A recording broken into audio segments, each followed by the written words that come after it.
Hello guys, this is Jonathan Steadman, and today I'll be talking about what is a disk utility. Well, basically a disk utility is a tool, is a piece of software that you can get for Windows, Linux and Mac OS. For Mac OS, I don't know about Mac OS or software that we could use, but I do know about Windows and for Linux. For Linux you can use the GNOME disks utility if we wanted to. There's also many other ones, and for Windows there is a tool called I forgot the name of it, but I'll show you guys. It's on my bookmarks. Basically, I use that on Windows.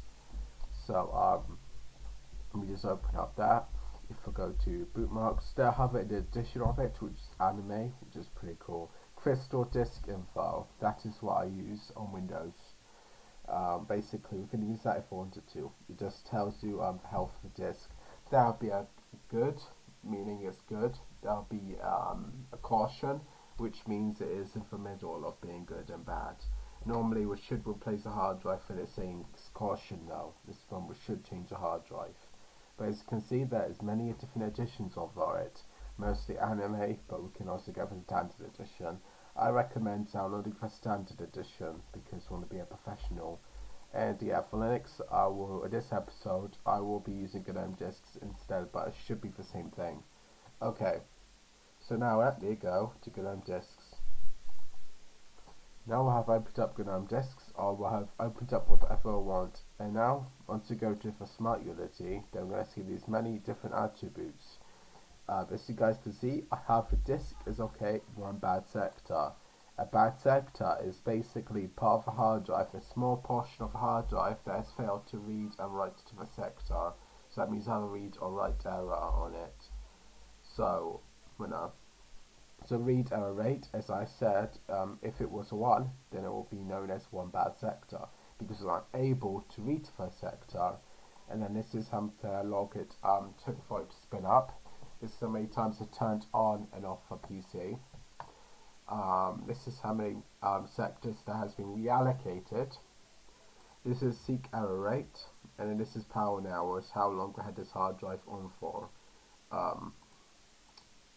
Spin up retry counts, it will show up here if there's any times when it failed to spin up, and then it will show up this qualitative retry count, which basically is in that, but more.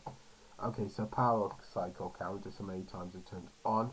This one is how many times it turned off, basically, and this is how many times it did it all together. And this is the temperature of a hard drive. 34 degrees is not that bad, or should be fine.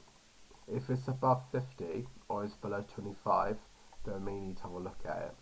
But reallocation count sector means how many sectors has been reallocated. Yeah, number of remapping operations, so it means that has been remapped to the other hard drive.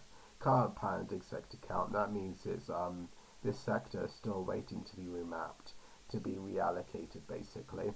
And this is basically telling you that will reallocated sector has failed for some reason. And then UDAA means that it was unable to read data from a hard drive for some reason. And then write error rate means that, as I said before, it means it will give for a bad sector if it fails to write to the sector. Normally, when that happens, it will fail to write to the sector and it will mark it as bad, and it's going to retry to write it to another sector, basically. That's what it should do. Because anyone would want that, isn't it? Is that if it fails to write to that sector, then it will try to rewrite it to the other sector, basically, if we're downloading from the internet or something. But if it got a read error rate, then that means it was unable to read the data, and it's physical damage. Bad sectors are physical damage on the disk, and they are unfixable. We can get bad sectors due to software issues, but again, they're not fixable. That's why you need to be careful around your software, not to install malware, because we can't fix bad sectors. So yeah, I have this is okay, one bad sector, and if I only got a few bad sectors, don't worry about it. They just happen. They can just randomly happen. They can just sometimes randomly fail to write to the sector. They could sometimes randomly fail to read data on that sector, they could just randomly fail altogether. Like, one is not too much, we could get away with one. But if a hard drive, I would normally change my hard drive every 3 years.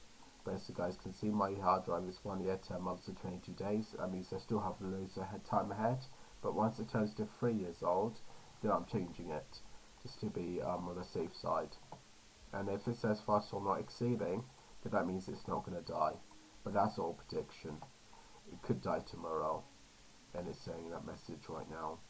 So yeah, this is basically what a disk quality is. It tells you health of the disk, and it gives you some attributes of data.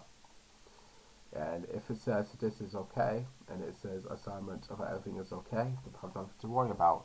As you can see, these are updates online and offline. I don't quite know what that kind of means, but I don't really pay attention to updates, only pay attention to the value and to attributes.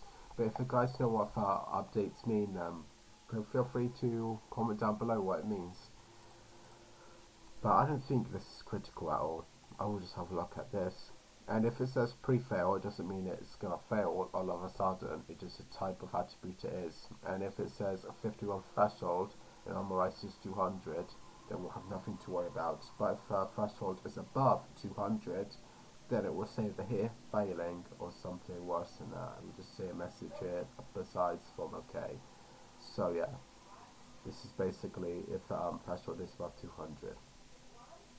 Most of these are zeros, so my hard drive will live a long life still. It just has one failed sector, which is a write error. So yeah guys, that is what is bad sectors. Thanks guys very much for watching, and hope that you guys found this video very useful. And yeah, I'll go back to making more Scratch content maybe tomorrow or something, just to teach the basics of programming. So yeah, that's basically the end of this video. Thanks for watching. Please like this video and maybe please subscribe. And yeah, I'll see you guys soon. Bye.